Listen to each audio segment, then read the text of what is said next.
नेत्र से हम अच्छा देखेंगे तो अच्छे विचार उत्पन्न होंगे, बुरा देखेंगे तो बुरे विचार। इसलिए स्वस्ति वाचन में एक मंत्र आता है, भद्रम कर्णेभिः शृणुयाम पश्येमाक्ष धीर्यजत्रा। भैया ऐसी बातें सुनना चाहिए जिससे हमारा भद्र अर्थात कल्याण हो। ऐसी बातें, ऐसे गीत नहीं सुनना चाहिए जिससे हमारा मन भटक जाए। इन नेत्रों से अच्छी चीजें देखना चाहिए। अजामिल का सारा जीवन इसी में तो बेकार हुआ। श्रीमद् भागवत महापुराण में षष्ठम स्कंद में अजामिल की कथा आती है। अजामिल जो था कानकुब्ज ब्राह्मण था महाराज, नित्य त्रिकाल संध्या वंदन करता था, लेकिन महाराज एक वैश्या के साथ कुकर्म करते हुए देख करके उसका मन महाराज भटक गया और उसी वैश्या को ला करके रख लिया। कहने का भाव यही है कि महाराज दृष्टिकोण यदि सुधारना है, लक्ष्य यदि सुधारना है, तो गुरु के चरणों को महाराज अंजन बना करके अपनी आंखों में लगा ले। बंदव पद रज मृदु मंजुल अंजन नयन अमीय दृग दोष विभंजन।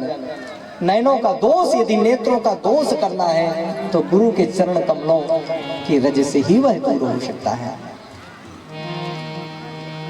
किसी भक्त ने कहा है, दृष्टि में तेरे दोष है दुनिया निहारती। दृष्टि में तेरे दोष है दुनिया निहारती। समता का अंजन आंज ले बस हो गया भजन। दृष्टि में तेरे दोष है दुनिया निहारती। समता का अंजन आंज ले बस हो गया भजन। आदत बुरी सुधार ले बस हो गया भजन। इसलिए गुरु के चरण कमलों की रज की वंदना की। आगे चल करके महाराज सुंदर तीर्थ राज प्रयाग के रूप में संत रूपी समाज, संत रूपी तीर्थराज प्रयाग का वर्णन किया। तीर्थराज प्रयाग में यदि स्नान करना है तो तीर्थराज प्रयाग में जाना पड़ेगा, पर संतों का जो समाज, तीर्थराज रूपी प्रयाग जो है, संतों का समाज जो है, वह तो चाहे जहां आकर के महाराज बहने लगता है और उसमें हम सभी लोग डुबकी लगाने लगते हैं। चलता फिरता मुद मंगलमय संत समाजू, जो जग जंगम तीरथ राजू। मुद मंगलमय संत समाजू, जो जग जंगम तीरथ राजू। जो जग जंगम तीरथ राजू। जो जग जंगम तीरथ मंगलमय संत समाजू, जो जग जंगम तीरथ राजू। चलता फिरता तीर्थराज प्रयाग का यहाँ संतों की टोलियां जो होती हैं वह चलती फिरती तीर्थराज प्रयाग है। तीर्थराज प्रयाग आप सभी लोग गए होंगे, प्रयाग गए हैं ना सभी लोग? तीर्थराज प्रयाग तो जरूर गए होंगे। प्रयाग में क्या क्या है भैया, क्या क्या है तीर्थराज प्रयाग में? सबसे पहले तो गंगा मैया है, बोले गंगा मैया की जय। तो इस संत रूपी तीर्थराज प्रयाग में गंगा क्या है? जब तीर्थराज प्रयाग कह रहे हैं संत समाज को, तो भैया जो जो तीर्थराज प्रयाग में होगा वह इस संत रूपी तीर्थराज प्रयाग में भी होना चाहिए। तो वहां पर गंगा जी है और संत रूपी तीर्थराज प्रयाग में राम की जो भक्ति है वह तीर्थराज प्रयाग की गंगा है। राम भगति जहाँ सुर सरी धारा।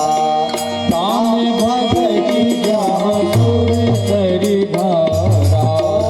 राम भगति जहाँ सुर सरी धारा।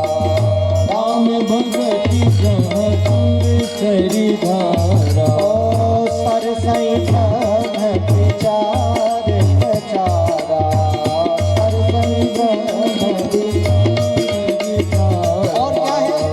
यमुना जी है ना, बोली यमुना मैया की जय हो। और कौन है सरस्वती मैया है। तो संत रूपी तीर्थराज प्रयाग में जो ब्रह्म का विचार करते हैं, जो ब्रह्म की चर्चा करते हैं संत लोग, वही सरस्वती है। सरसई ब्रह्म विचार प्रचारा, सरसई ब्रह्म विचारा। और यमुना क्या है? संत रूपी तीर्थराज प्रयाग की यमुना क्या है? कहते महाराज संत जो कहते हैं यह कार्य करना चाहिए अच्छा है, और यह कार्य बुरा है यह नहीं करना चाहिए, जो संत रूपी तीर्थराज प्रयाग में इस बात का जो निरूपण होता है वही यमुना है। विधि निषेध में कली मन हरे, विधि निषेध में कली मन हरे। ओ परम कथा रविनंदन बरनी, परम कथा रविनंदन बरनी, रविनंदन बरनी, रविनंदन बरनी। तीन बातें तो हो गई, गंगा हो गई, सरस्वती हो गई और यमुना हो गई तीर्थराज प्रयाग में। और क्या है? कहा महाराज वहां बेणी माधव, बोले बेणी माधव भगवान की जय। तो संत रूपी तीर्थराज प्रयाग की बेणी क्या है? माधव क्या है? कहते महाराज हरि हर कथा विराजत बेणी, सुनत सकल मुद मंगल देनी। इस रामचरित मानस में जो भगवान शिव की और भगवान विष्णु की, भगवान श्री राम की जो कथा है वही बेणी माधव। कहा महाराज वहां तो एक चीज और है तीर्थराज प्रयाग में, क्या है?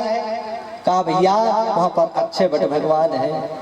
बोले अक्षय वट भगवान की जय। कौन कौन दर्शन किए भैया? अक्षय वट भगवान का किस किसने दर्शन किया है तीर्थराज में? किसी ने नहीं किया है, किसी ने नहीं किया। अभी कुछ समय पहले तो बंद रहता था वह गेट, पर अब जब से हमारी योगी जी की सरकार आई है तब से वहां पर महाराज वह गेट जो है खुल गया है और सबको खूब दर्शन होता है। अभी हम दर्शन करके ही आए हैं, तीर्थराज प्रयाग से ही आए हैं। बोले अक्षय वट भगवान की जय। तो कहते हैं महाराज संतों का जो विश्वास है राम जी के प्रति, अपने ठाकुर जी के प्रति, अपने इष्ट के प्रति, वही वट विश्वास है। बट विश्वास अचल निज धर्मा, बट विश्वास अचल निज धर्मा। तीरथ राज समाज सुकर्मा, तीरथ राज समाज सुकर्मा। बट विश्वास अचल बट विश्वास निज धर्मा। बोले संत भगवान की जय। अद्भुत है यह संतों का समाज महाराज। संतों के संग में सत्संगति होती है। गोस्वामी तुलसीदास जी महाराज कहते हैं, भैया लोग कहते हैं भगवान के घर में देर है अंधेर नहीं। लोग तो यही कहते हैं कि भैया भगवान के घर में क्या है? देर है अंधेर नहीं है। पर गोस्वामी तुलसीदास जी कहते हैं संत समाज रूपी यदि तीर्थराज प्रयाग में कोई महाराज मज्जन कर ले, कोई स्नान कर ले, कोई उसका आचमन कर ले, कोई संत रूपी तीर्थराज समाज में सत्संग कर ले तो तुरंत फल प्राप्त होता है, देर की बात नहीं है। मज्जन फल पेखिए तत्काल, तत्काल फल प्राप्त होता है। आप सत्संग करिए, आपके हृदय में महाराज जब तक आप सत्संग में बैठे रहेंगे तब तक आपको यही लगेगा ठाकुर जी ही सर्वोपरि है, उनसे ही प्रेम करना चाहिए, उनकी ही भक्ति करना चाहिए, उनकी ही कथा सुनना चाहिए, उनका ही नाम लेना चाहिए। तत्काल फल प्राप्त करने वाला यह महाराज सत्संग है। एक घड़ी का सत्संग महाराज आपके जीवन को बदल देगा। एक घड़ी का सत्संग आप कर लिए तो एक घड़ी के सत्संग की बराबरी कोई चाहे जितने साधन हो, जब हो, तपस्या हो, स्वाध्याय हो, कोई कर नहीं सकता है। आप यदि सत्संग कर रहे हैं, संतों ने सत्संग की अद्भुत महिमा गाई है। अजब है सत्पुरुषों का संग, बदल देता जीवन का ढंग। सत्संग से जीवन, प्राणी मात्र का जीवन ही बदल जाता है। एक घड़ी का सत्संग महाराज उसकी बराबरी कोई कर नहीं सकता है। गोस्वामी जी कहते हैं धन्य घड़ी सोई जब सत्संगा, समय वही श्रेष्ठ है जिस समय सत्संग किया जाए, बाकी समय तो निकलता जाता है,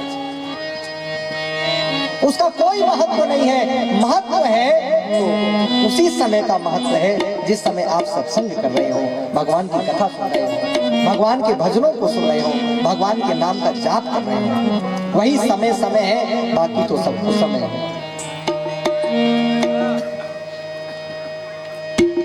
संतों ने अद्भुत महिमा गाई है महाराज।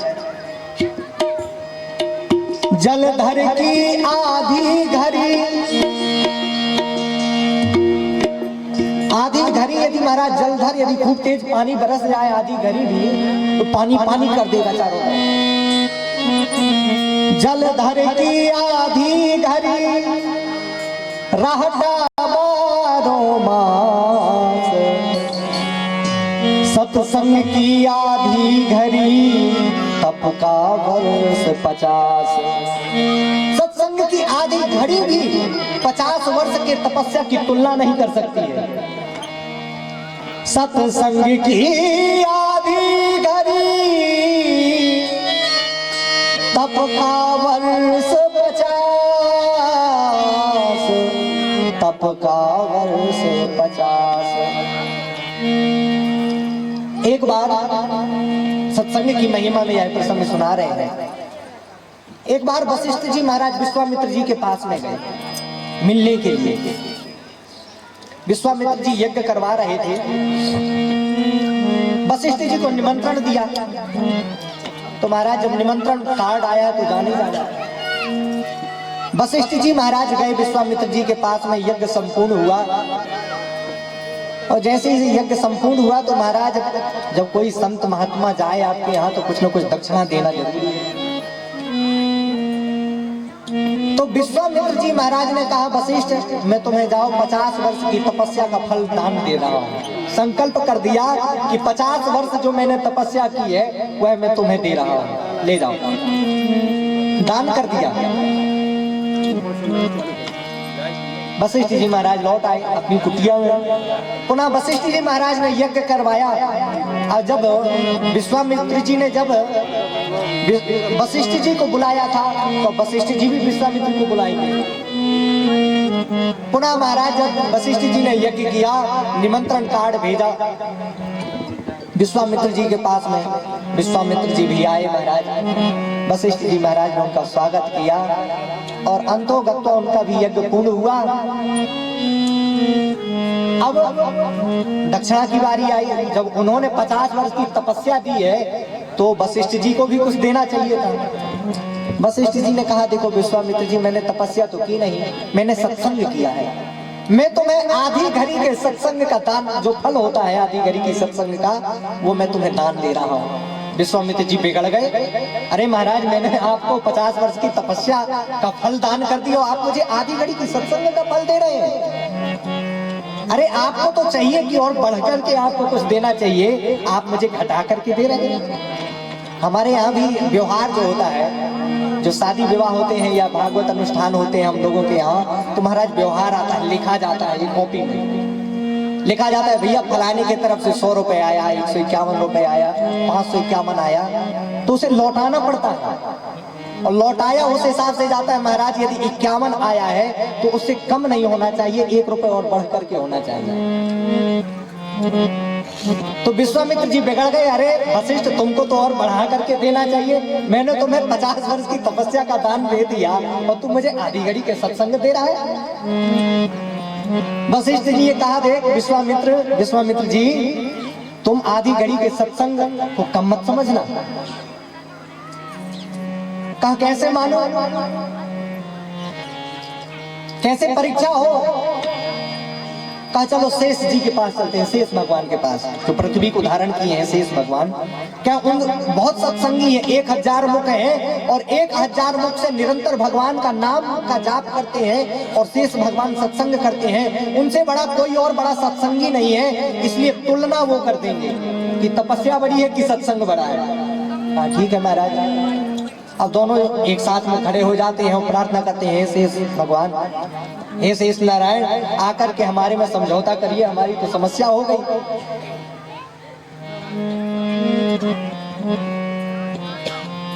शेष भगवान ने कहा ये पृथ्वी मेरे सिर में रखी है, जब तक इस पृथ्वी का भार दूर नहीं होगा तब तक मैं निर्णय कैसे करूंगा महाराज, मैं हिलडुल नहीं सकता। मैं हिल जाऊंगा तो पृथ्वी हिल जाएगी। पहले इस पृथ्वी का भार तो दूर करो तुम लोग, तब ना कुछ मैं निर्णय करूं। विश्वामित्र जी ने कहा जाओ, मैं तुम्हें 50 वर्ष की तपस्या का फल दे रहा हूं पृथ्वी, तुम शेष के सिर से अलग हो जाओ। 50 वर्ष की तपस्या का दान कर रहा हूं पृथ्वी, तुम शेष के सिर से थोड़ी देर के लिए दूर हो जाओ, हमारा निर्णय हो जाए। महाराज दूर नहीं हुई पृथ्वी, वैसी की वैसी टिकी रही, हिली डुली भी नहीं। तब वशिष्ठ जी ने कहा, हे पृथ्वी, मैं तुम्हें आधी घड़ी के सत्संग का दान कर रहा हूं, तुम शेष के सिर से अलग हो जाओ।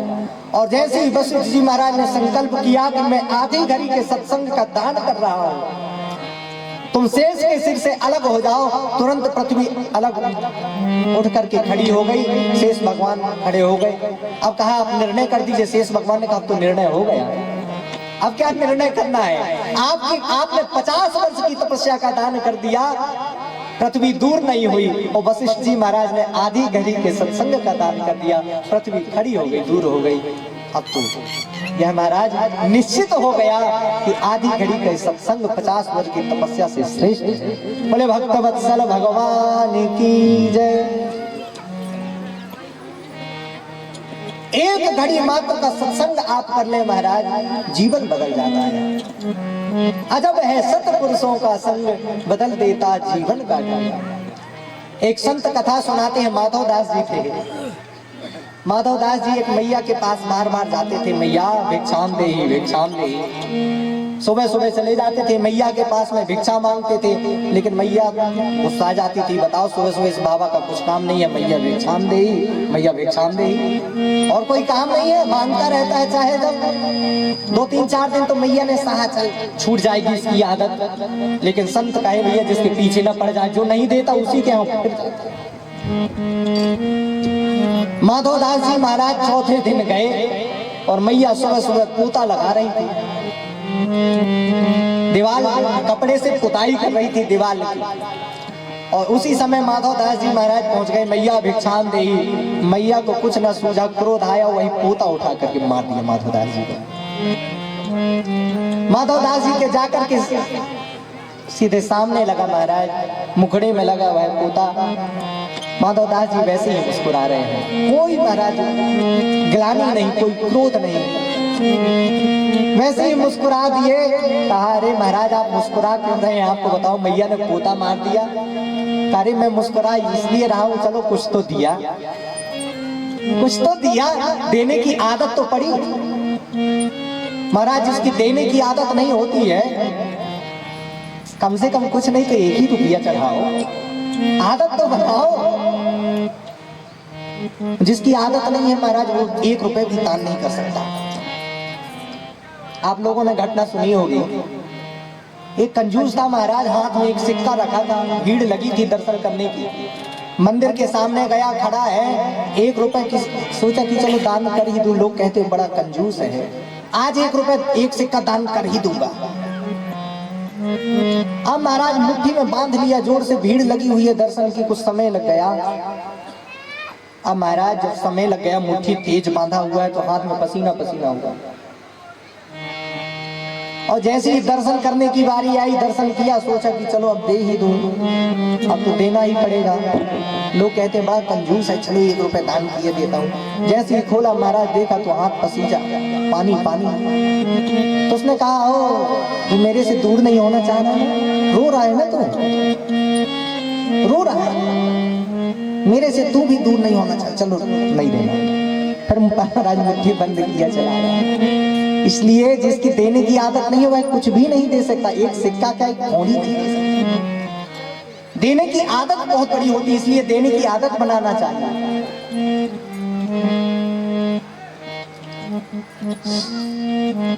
माधव दास जी ने कहा चलो कोई बात नहीं, मैया पोता दी, कुछ तो दी, हो सकता है आज पोता दे दी, कल कुछ दक्षिणा दे दे। माधव दास जी ने कहा मैया तूने मुझे पोता दिया है, जा तेरे यहाँ पोता ही हो जाए। और मैया के यहाँ सब कुछ तो था, लेकिन मैया के यहाँ पोता नहीं था, एक बालक नहीं था, उसके बालक का बालक नहीं था।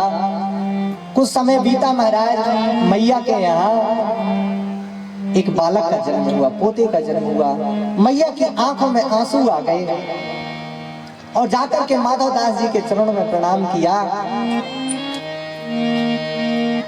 और कहा महाराज आपको मैंने पोता मारा था और आपने मुझे आशीर्वाद दिया था कि जाओ तुम्हारे यहाँ पोता हो जाए, तो आपकी कृपा से मेरे यहाँ पोता हो गया है। धन्य है यह सत्संग महाराज, एक घड़ी का सत्संग जो है जीवन को बदल देता है। उस दिन से मैया भक्ति न हो गई और मैया खूब संतों की सेवा करने लगी और संतों को खूब महाराज दान करने लगी, साधु सेवा करने लगी। और उस मैया ने जो पोता मारा था, माधव दास जी आकर के उस कपड़े को बढ़िया से धुलते हैं, उसे सुखाते हैं। सुखाने के बाद महाराज सुंदर उस वस्त्र की बत्ती बनाते हैं और सुंदर उसी बत्ती बना करके घी में डाल करके और सुबह शाम ठाकुर जी की आरती करते हैं। उस पोते कहाँ तो पोता था और कहाँ आज ठाकुर जी की आरती उतर रही है उसी कपड़े से। इसलिए कहते हैं अजब है सत्पुरुषों का संग, बदल देता जीवन का ढंग। अद्भुत है यह सत्संग महाराज संतों का। इसलिए लोग कहते हैं अरे संतों के संग लाग रे तेरी अच्छी बनेगी, संतन के संग लाग रे तेरी अच्छी बनेगी। सब लोग तालियों की सेवा करते हुए तेरी अच्छी बनेगी, अच्छी बनेगी तेरी किस्मत जगेगी, अच्छी बनेगी तेरी किस्मत जगेगी, अच्छी बनेगी तेरी किस्मत जगेगी, अच्छी बनेगी तेरी किस्मत जगेगी।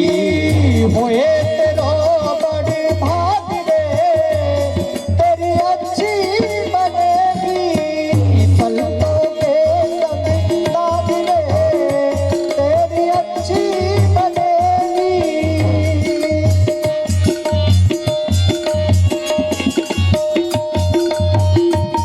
सभी लोग तालियों की सेवा देते हुए बोले भक्त वत्सल भगवान की।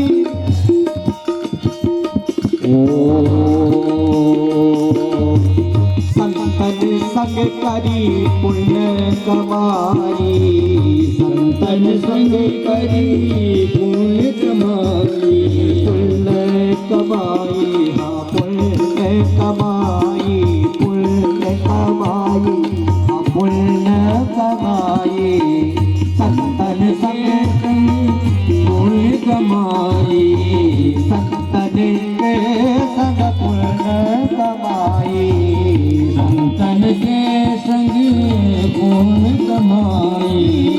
राम चरण अनुराग रे, राम चरण अनुराग रे तेरी अच्छी बनेगी, संतन के संग तेरी अच्छी बनेगी। सभी लोग तालियों की सेवा देते हुए बोले सत्य भगवान की।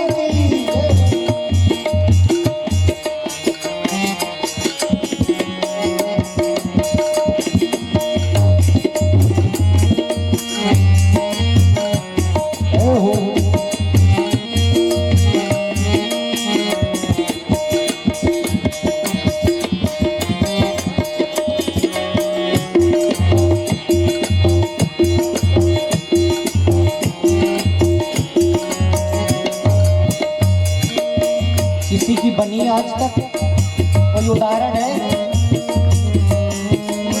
आज कल महाराज लोग जल्दी मानते नहीं है, कहीं के महाराज कोई उदाहरण दो। अच्छी बात भी लोग नहीं मानते हैं बिना उदाहरण के। तो यह हमारे शास्त्रों में प्रमाण है। ध्रुव जी छोटे से थे, नारद जी मिल गए और नारद जी ने ऐसा मंत्र दिया कि 5 वर्ष की अवस्था में ही 5 महीने की तपस्या में ध्रुव जी को भगवान की प्राप्ति होगी, भगवान के दर्शन हो गए। बोले ध्रुव जी महाराज गई प्रहलाद की बन गई, प्रहलाद प्रहलाद की बन गई, प्रहलाद की बन गई।